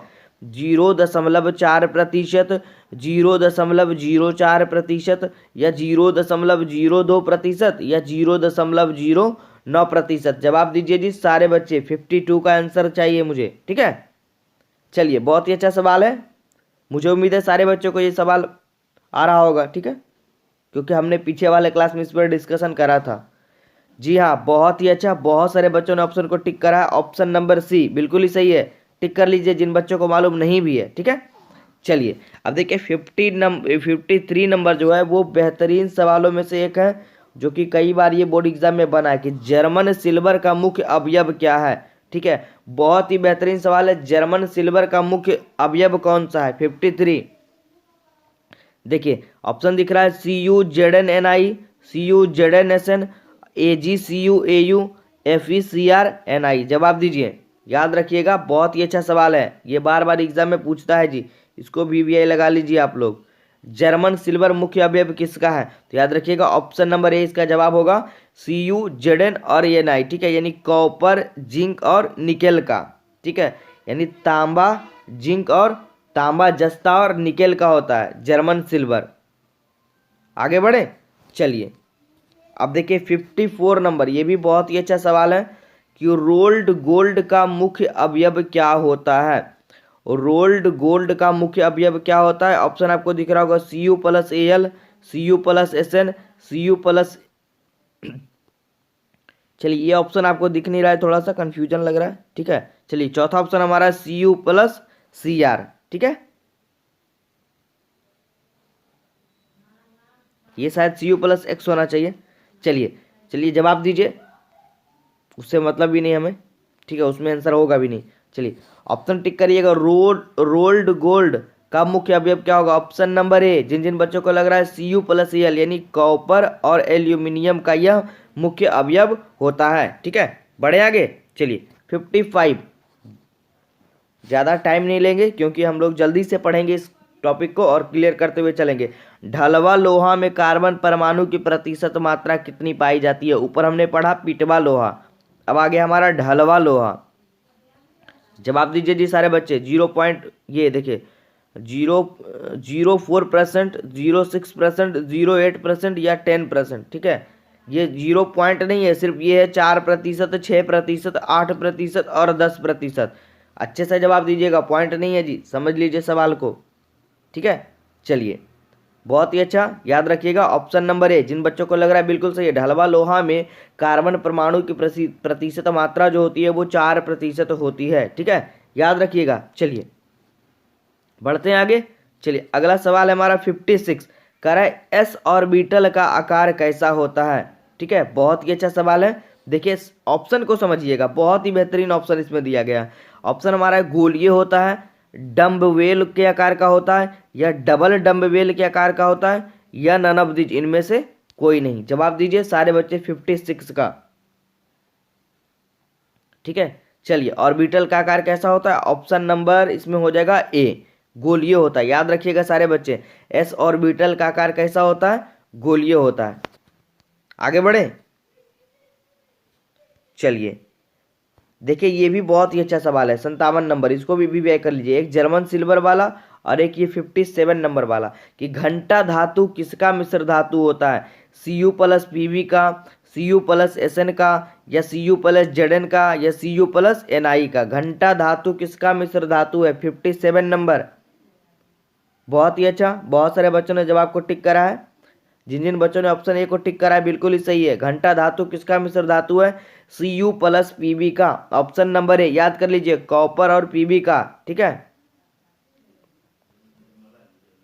आगे बढ़ते, चलिए 58 नंबर, बहुत ही अच्छा सवाल ये भी आ गया। कह रहा है निम्न में कौन सा प्रथम पंक्ति का संक्रमण तत्व नहीं है? देखिए सवाल को समझिए, नहीं है। ठीक है, कौन सा प्रथम पंक्ति का संक्रमण तत्व नहीं है? तो ये तो कंफर्म हो गया कि इसमें 3 जवाब होगा और एक कोई भी नहीं होगा, कोई भी एक नहीं होगा, याद रखिएगा। ठीक है, नहीं वाला सवाल आ गया, तो समझिए ऑप्शन को देखिए, FeCrMgNi, 4 ऑप्शन आपको दिख रहा है। जवाब टिक करिए सारे बच्चे, निम्न में से कौन सा प्रथम पंक्ति का संक्रमण तत्व नहीं है? ठीक है, चलिए ऑप्शन नंबर सी, जिन जिन बच्चों को लग रहा है बिल्कुल ही सही है, नहीं भी मालूम है तो याद कर लीजिए कि इन चारों ऑप्शनों में से Mg जो है, मैग्नीशियम जो है, वो प्रथम पंक्ति का संक्रमण तत्व नहीं है। आगे बढ़ते हैं, ठीक है, चलिए 59 नंबर, सवाल नंबर 59 हमारा कह रहा है कि निम्न में से किस धातु का क्वथनांक जो है न्यूनतम होता है? ऑप्शन दिख रहा होगा, सोडियम, Cs, Zn या Hg। ठीक है, जवाब दीजिए, किस धातु का क्वथनांक न्यूनतम मतलब एकदम ही कम होता है, नहीं के बराबर। चलिए 59 नंबर, बहुत ही अच्छा, ऑप्शन नंबर डी, Hg, पारा Hg। जिन जिन बच्चों को लग रहा है बिल्कुल ही सही है,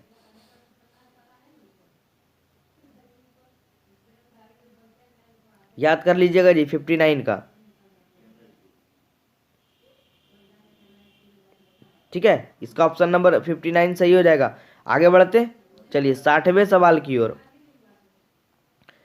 60वां सवाल हमारा कह रहा है कि डी ऑर्बिटल का आकार कैसा होता है। ठीक है, ये शायद एक बार और आया था इस तरह का क्वेश्चन, याद रखेंगे। इसका ऑप्शन देख लीजिए, गोलियो होता है, डम्बवेल होता है, डबल डम्बवेल होता है, नन ऑफ दिज। सवाल नंबर 60, चलिए याद रखिएगा, ऑप्शन नंबर सी इसका जवाब हो जाएगा, डबल डम्बवेल। डी ऑर्बिटल का आकार कैसा होगा, डबल डम्बवेल का होगा। ठीक है, चलिए आगे बढ़े।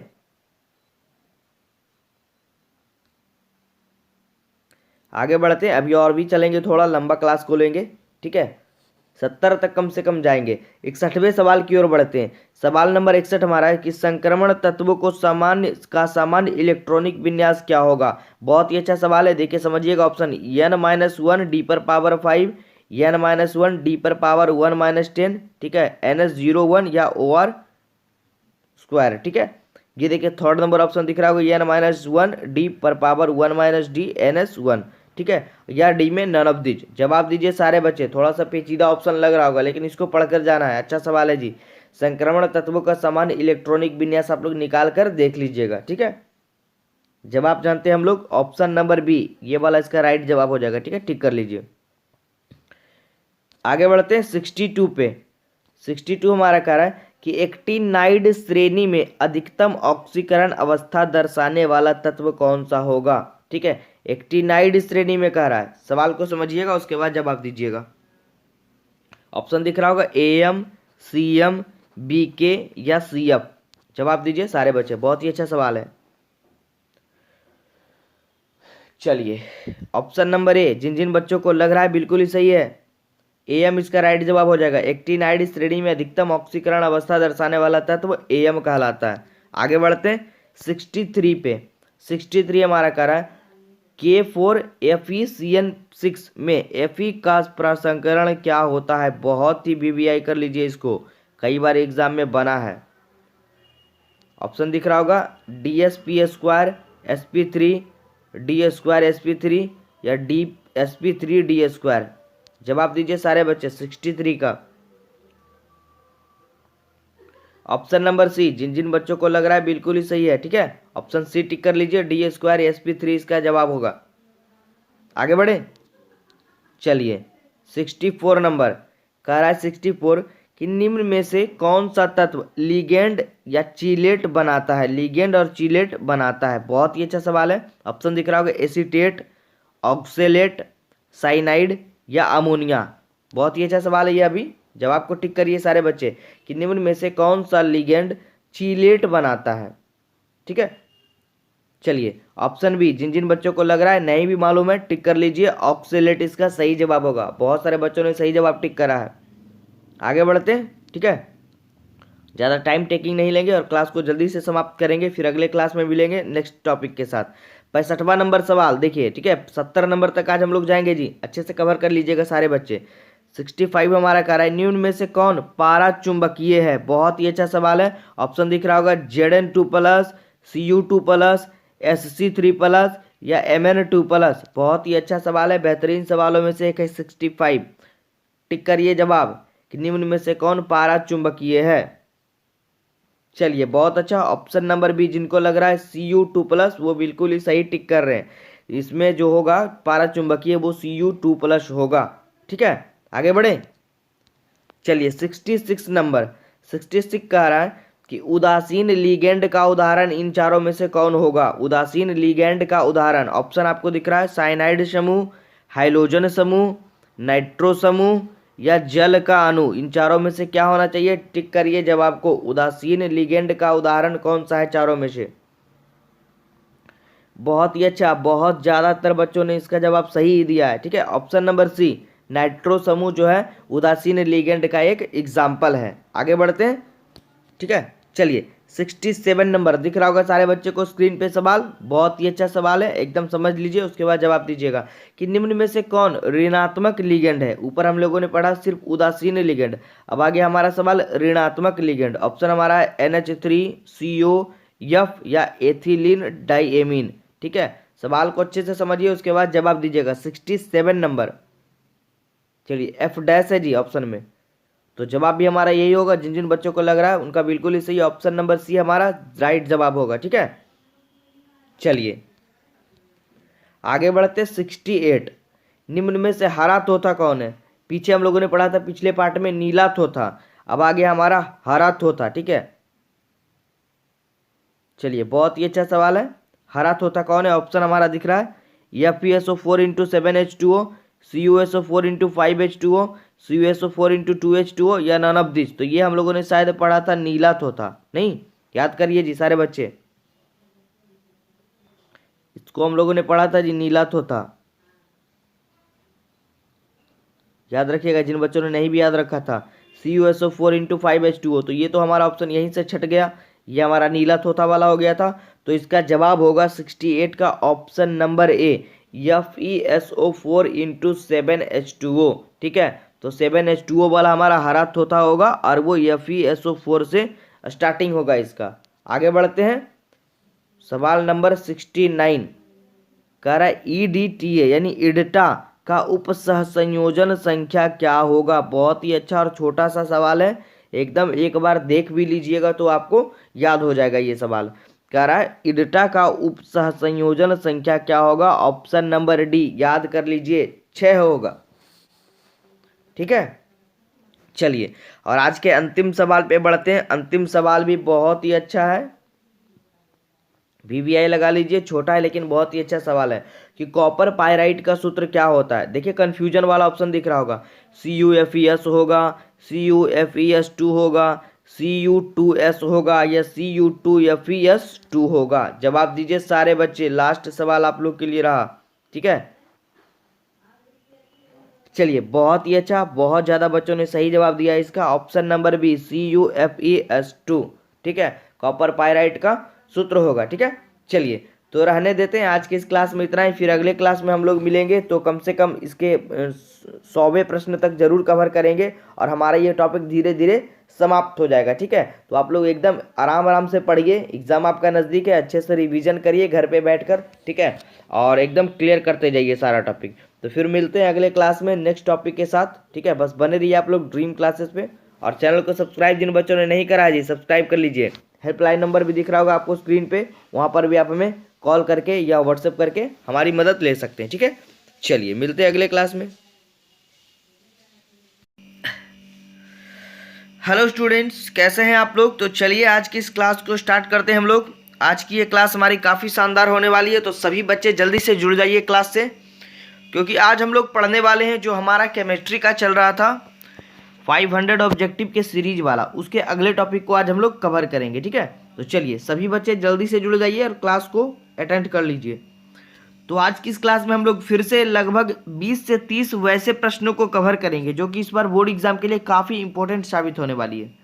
ठीक है, चलिए बहुत सारे बच्चे हमसे जुड़ चुके हैं और आज की ये क्लास मिस ना करे कोई भी बच्चे। और जो भी बच्चे चैनल पे न्यू है जी सब्सक्राइब बटन दबा दीजिएगा और बगल में एक बेल आइकन होगा उसको दबा दीजिएगा, ताकि आपको आने वाले हमारे अगले वीडियो का नोटिफिकेशन मिल पाए। ठीक है, चलिए शुरू करते हैं और आज की क्लास को हम लोग स्टार्ट करते हैं। चलिए वो आज का हमारा देखिए पहला सवाल है 71 नंबर। इसके पहले हमने सब ये 70 नंबर तक कवर करा था, और जिन बच्चों ने वो वाला वीडियो नहीं देखा पार्ट, वो हमारे प्लेलिस्ट में जाइए चैनल पे, ड्रीम क्लासेस के प्लेलिस्ट में, और वहाँ पर आपको देखने को मिल जाएगी। ठीक है, और कोई भी हेल्प चाहिए हेल्पलाइन नंबर आपको दिख रही होगी स्क्रीन पे। सवाल हमारा आज का पहला है क्वेश्चन नंबर 71 कि सदैव मुक्त अवस्था में मिलने वाली धातु कौन सी होती है? ठीक है, बहुत ही अच्छा सवाल है। 4 ऑप्शन आपको दिख रहा होगा। ऑप्शन ए हमारा गोल्ड है यानी सोना, सिल्वर चांदी, कॉपर, ठीक है, तांबा, सोडियम। 4 ऑप्शन आपके सामने दिख रहा है, जल्दी से जवाब दीजिए सारे बच्चे।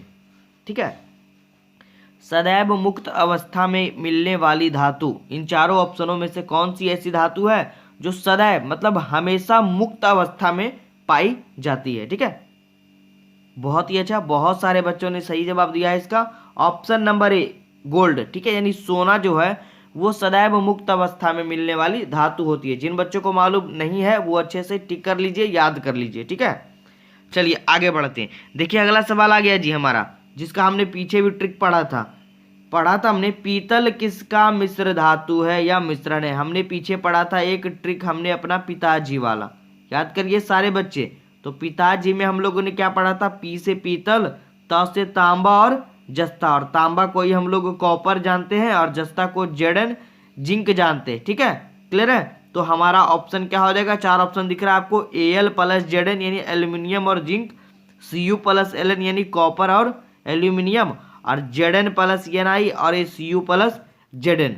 ठीक है, तो हमारा ऑप्शन क्या हो जाएगा, ध्यान से देखिए। पिताजी वाला ट्रिक जिन बच्चों ने नहीं याद करा है वो अच्छे से पढ़ कर जाइएगा जी, 1 नंबर आपका क्लियर हो जाएगा एग्जाम में। तांबा प्लस जस्ता, तांबा का सी यू और जस्ता का जेडन, तो ऑप्शन नंबर डी, जिन जिन बच्चों ने टिक करा है, जिनको भी लग रहा है ऑप्शन नंबर डी उनका बिल्कुल ही सही है। आगे बढ़ते हैं, ठीक है। चलिए अगले सवाल पे, तो एकदम आराम आराम से और सटीक जवाब को देखते जाएंगे और समझते जाइएगा सारे बच्चे। कोई भी कंफ्यूजन हो, हमारा नीचे कमेंट बॉक्स खाली पड़ा है। 73 नंबर, ये देखिए हमारा ड्रीम क्लासेस का लोगो है। जिन बच्चों को अभी तक नहीं मिल रहा है यूट्यूब पे या फिर हमारे टेलीग्राम आईडी पे, उनको ढूंढने में कठिनाई हो रही है, या फिर हमें आप प्ले स्टोर से हमारे ऐप को डाउनलोड करके भी आप हमारे ऐप में ज्वाइनिंग करके वहाँ से पढ़ाई को पूरी कर सकते हैं। ठीक है, चलिए सवाल नंबर 73 समझिएगा और अच्छे से जवाब दीजिएगा। सवाल हमारा, सिनेबार कहा जाता है, या पूछ सकता है आपसे सवाल कि सिनेबार मुख्य रूप से किसका अयस्क होता है। बहुत ही अच्छा और बेहतरीन सवालों में से एक है। ऑप्शन आपको दिख रहा होगा, HGS का, PBS का, ZNS का और H2S का। जवाब दीजिए सारे बच्चे, क्या होना चाहिए इसका आंसर। 73, चलिए बहुत ही अच्छा, बहुत सारे बच्चों ने सही जवाब टिक करा। ऑप्शन नंबर ए, सिनेबार कहा जाता है, HGS को कहा जाता है, जो कि पारा का एक मुख्य अयस्क माना जाता है। ठीक है, याद रखिएगा जी, सिनेबार मुख्य रूप से पारा का अयस्क है। आगे बढ़ते 74 नंबर। ठीक है, चलिए थोड़ा सा स्पीड में हम लोग क्लास को लेंगे आज, क्योंकि हम लोग का समय बहुत ही नज़दीक आ गया है एग्जाम का। तो आप लोग अच्छे से इन सारे प्रश्नों को कवर करके जाइएगा। सवाल नंबर 74, सवाल हमारा है, जिंक ब्लेड अयस्क का सांद्रण किस विधि से होता है। बहुत ही अच्छा और बेहतरीन सवालों में से एक। ऑप्शन को देखिए अच्छे से समझिएगा। सवाल क्या था, जिंक ब्लेड अयस्क का सांद्रण किस विधि से होता है। ऑप्शन ए हमारा है, गुरुत्व पृथक्करण विधि, चुंबकीय पृथक्करण विधि, फेन उत्प्लावन विधि, या डी नन ऑफ दिस, इनमें से कोई नहीं। जवाब दीजिए सारे बच्चे। नन ऑफ दिस पे भी ध्यान दीजिएगा, कभी भी ये नहीं सोचिएगा कि वो फालतू में दिया है, वो भी कभी कभी आंसर होता है जी, नन ऑफ दिस।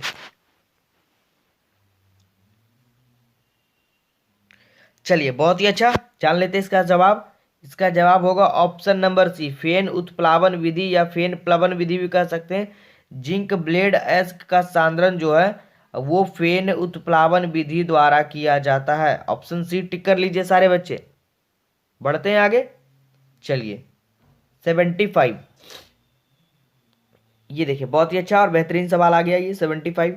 पाइराइट को गर्म करके सल्फर का निष्कासन क्या कहलाता है।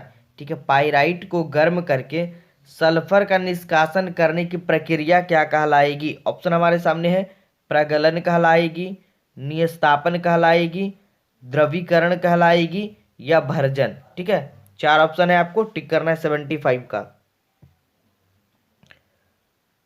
चलिए बहुत ही अच्छा, बहुत सारे बच्चों का जवाब आ रहा है। 75 नंबर बहुत ही अच्छा सवाल है जी, अच्छे से पढ़ के जाइएगा।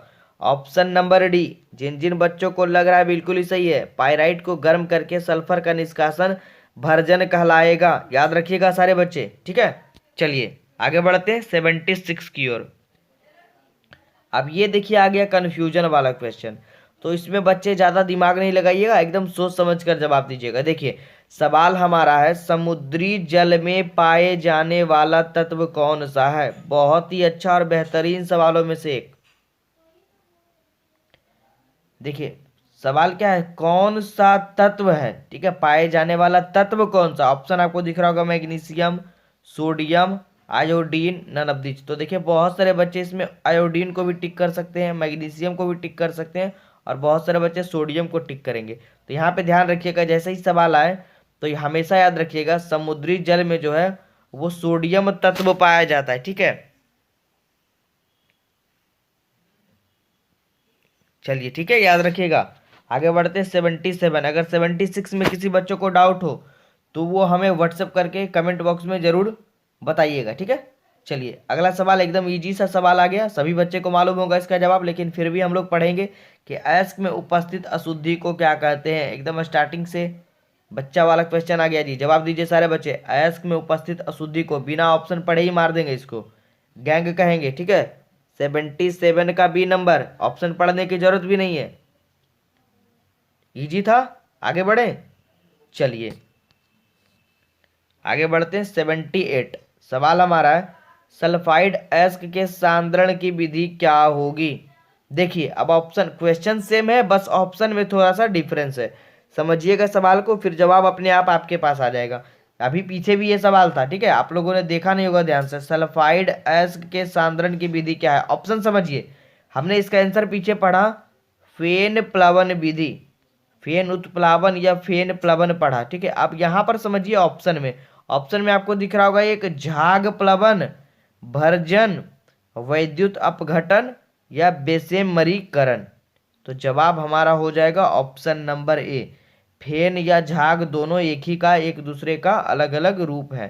तो या फिर आपको फेन लिखा रहे एग्जाम में, या फिर आपको दिखे झाग दिखे, ठीक है, तो आपको टिक यही करना है, ठीक है।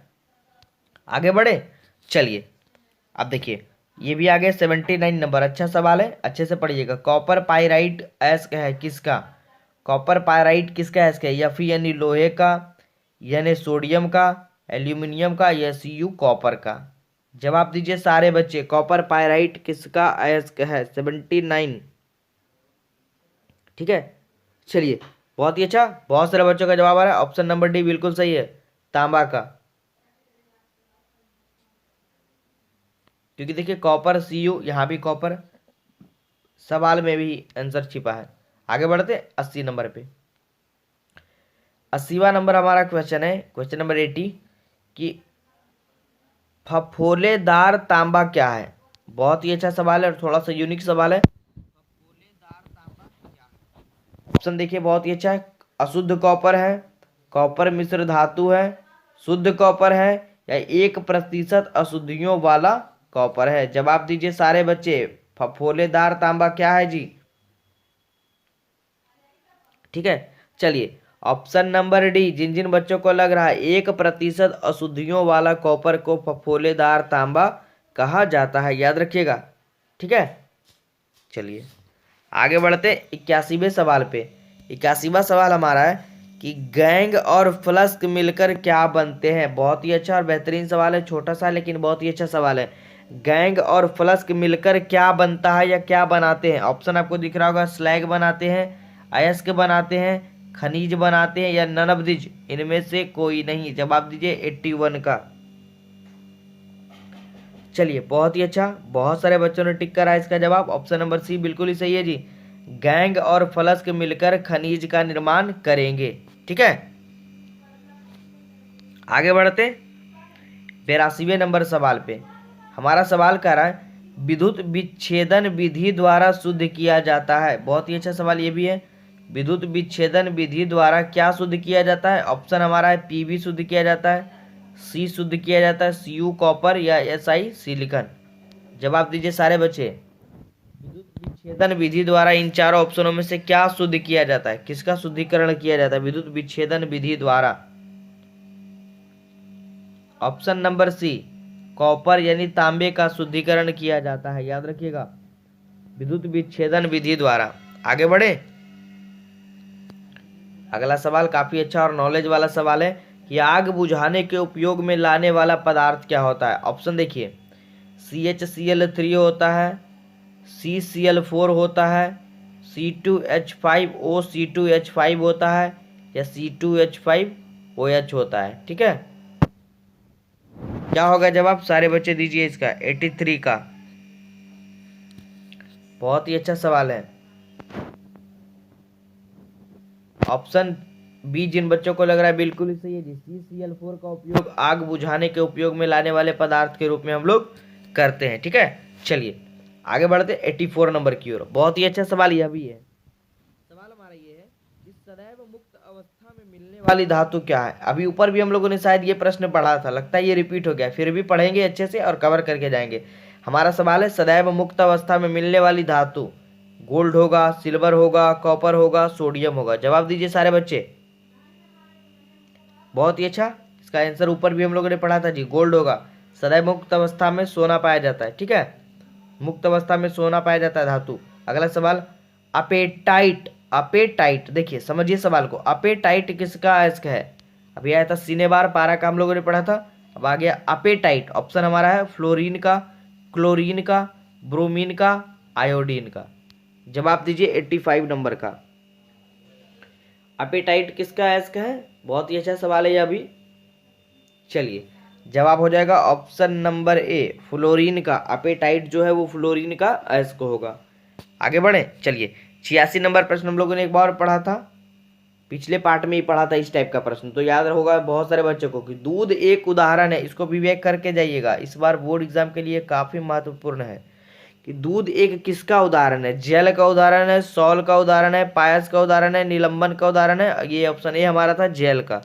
जवाब दीजिए सारे बच्चे। 86वां नंबर सवाल जी, काफी अच्छा और इजी सवाल है, ठीक है। चलिए ऑप्शन नंबर डी टिक कर लीजिए जिन बच्चों को नहीं मालूम है। दूध एक उदाहरण है पायस का, ठीक है, दूध पायस का उदाहरण है, याद रखिएगा सारे बच्चे। आगे बढ़ते 87 नंबर सवाल पे। सवाल कह रहा है किसी विलयन के 200 ml में 2 ग्राम NaOH यानी सोडियम हाइड्रोक्साइड घुले हैं, तो विलयन की मोलरता क्या है? फॉर्मूला लगा दीजिए सारे बच्चे और बनाकर दिखाइए इसकी मोलरता क्या होगी। किसी विलयन के 200 ml में 2 ग्राम NaOH घुले हैं तो विलयन की मोलरता। चलिए 10-20 सेकेंड आप लोग के लिए समय है, जवाब दीजिए जल्दी से। बहुत ही अच्छा, बहुत सारे बच्चों ने इसको लगता है बना लिया है जी। ऑप्शन नंबर ए बिल्कुल ही सही है, 87 का ए नंबर ऑप्शन बिल्कुल ही सही होगा। 0.25 इसका राइट जवाब होगा। आगे बढ़े, चलिए 88 नंबर, बहुत ही अच्छा सवाल यह भी है कि सामान्य ताप एवं दाब पर किसी गैस के 1 मोल का आयतन कितना होगा? बहुत ही अच्छा और बेहतरीन सवालों में से एक। सामान्य टेम्परेचर और ये देखिए प्रेशर पे किसी गैस के 1 मोल का आयतन कितना होगा? 88 का ऑप्शन ए हमारा 11.2 लीटर, 22.4 लीटर, 10.2 लीटर या 22.8 लीटर। जवाब दीजिए सारे बच्चे 88 का क्या होगा? बहुत ही अच्छा इजी सवाल था, लगभग में सारे बच्चों को याद होगा। ऑप्शन नंबर बी 22.4 लीटर इसका राइट जवाब होगा, ठीक है। आगे बढ़े, चलिए 89 पे बढ़ते हैं। आज हम लोग लगभग में 100 प्रश्नों तक जाएंगे, तो हमारा ये 100 सीरीज वाला तो कम से कम क्लियर हो जाएगा। रक्त पर आवेश पाया जाता है, किस प्रकार का आवेश पाया जाता है? शून्य आवेश, धनात्मक आवेश, ऋणात्मक आवेश या गैस में द्रव आवेश? जवाब दीजिए सारे बच्चे, रक्त पर आवेश किस प्रकार का पाया जाता है? 89वें नंबर सवाल का जवाब दीजिए जी, ठीक है। बहुत ही अच्छा सवाल है, बहुत सारे बच्चों का रेस्पॉन्स भी आ रहा है इसमें।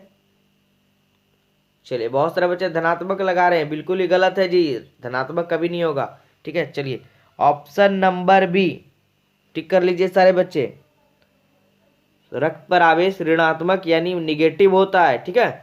आगे बढ़े, याद रखिएगा सारे बच्चे, याद करके जाइएगा। रक्त यानी हमारे ब्लड पे, ठीक है, निगेटिव आवेश पाया जाता है, ठीक है। आगे बढ़ते हैं, चलिए 90 नंबर सवाल पे। क्वेश्चन नंबर 19 हमारा कह रहा है रासायनिक अधिशोषण में कितनी परतें होती है? ये हम लोगों ने पीछे भी पढ़ा था, एकदम बताया हुआ सवाल आ गया, जल्दी से जवाब दीजिए। 1 परत होंगे, 2 परत होंगे, 0 परत होंगे या बहुत परत होंगे? जवाब दीजिए सारे बच्चे, रासायनिक अधिशोषण में कितनी परतें होती है? सवाल नंबर 90। चलिए बहुत ही अच्छा, ऑप्शन नंबर ए टिक कर लीजिएगा, रासायनिक अधिशोषण में केवल 1 परत होगी। अगर किन्हीं बच्चे को कंफ्यूजन लगे तो कमेंट बॉक्स में लिखकर हमें बता दीजिएगा, ठीक है। चलिए 91, भौतिक अधिशोषण की क्रिया होती है, ठीक है। बहुत ही अच्छा सवाल यह भी है, भौतिक अधिशोषण की क्रिया किस पे होती है? कक्ष ताप पे होती है, उच्च ताप पे होती है, किसी भी ताप पे हो सकती है या अति निम्न ताप पे होती है? अति निम्न मतलब बहुत ही कम ताप पे। जवाब दीजिए सारे बच्चे 91 का। अच्छा सवाल है यह भी जी।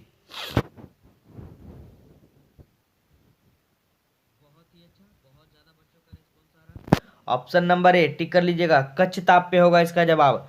भौतिक अधिशोषण की क्रिया जो होती है वो कक्ष ताप पर होती है, ठीक है। बढ़े आगे, चलिए सवाल नंबर 92। सवाल नंबर 92 हमारा कर रहा है वर्ण लेखन का आधार क्या होता है। ठीक है, 4 ऑप्शन आपको एग्जाम में दिए रहेंगे कि वर्ण लेखन का आधार क्या होगा। भौतिक अधिशोषण होगा, रासायनिक अधिशोषण होगा, हाइड्रोजन आबंध होगा, या तलचटीकरण होगा। ठीक है, बहुत ही अच्छा सवाल और ऑप्शन भी उतना ही बढ़िया है। तो जवाब दीजिए सारे बच्चे 92 का। बहुत ही अच्छा, ऑप्शन भी टिक कर लीजिएगा सारे बच्चे। वर्ण लेखन का आधार जो होगा वो रासायनिक अधिशोषण कहलाएगा। ठीक है, याद रखिएगा और अच्छे से पढ़ कर जाइएगा। चलिए आगे बढ़ते हैं 93। 93 देखिए, बहुत ही अच्छा सवाल है। कह रहा है क्वेश्चन हमसे कि कोलाइडी सॉल क्या है। इन चारों ऑप्शनों में आपको टिक करना है। इन चारों ऑप्शन में जो है कोलाइडी सॉल का एग्जाम्पल कौन सा होगा। ऑप्शन ए हमारा वास्तविक विलयन होगा, ऑप्शन बी हमारा निलंबन होगा, ऑप्शन सी हमारा विसमांगी सॉल होगा, या ऑप्शन डी हमारा समांगी सॉल होगा। जवाब दीजिए, सभी बच्चों के लिए सवाल रहा 93। बहुत ही अच्छा सवाल है, इसको वीवीआई कर लीजिएगा एग्जाम के लिए। ठीक है, चलिए जवाब दीजिए और अच्छे से याद करके जाइएगा। कोलाइडी सॉल जो है ऑप्शन नंबर सी टिक कर लीजिए, बी समांगी सॉल है। ठीक है, कोलाइडी सॉल कैसा सॉल है, बी समांगी सॉल। चलिए आगे बढ़ते हैं 94। 94 भी अच्छा सवाल है। अपमार्जक को हम क्या कह सकते हैं या क्या कहा जाता है। ऑप्शन हमारा है देखिए, पृष्ठ सक्रियण, कोलाइड कह सकते हैं, निलंबन कह सकते हैं, या नन ऑफ दिस, इनमें से कोई नहीं। जवाब दीजिए 94 का। बहुत ही अच्छा, ऑप्शन नंबर ए। ठीक है, ऑप्शन नंबर ए टिक कर लीजिएगा सारे बच्चे, पृष्ठ सक्रियन। अपमार्जक को हम पृष्ठ सक्रियन भी कहते हैं। ठीक है, चलिए आगे बढ़ते हैं 95।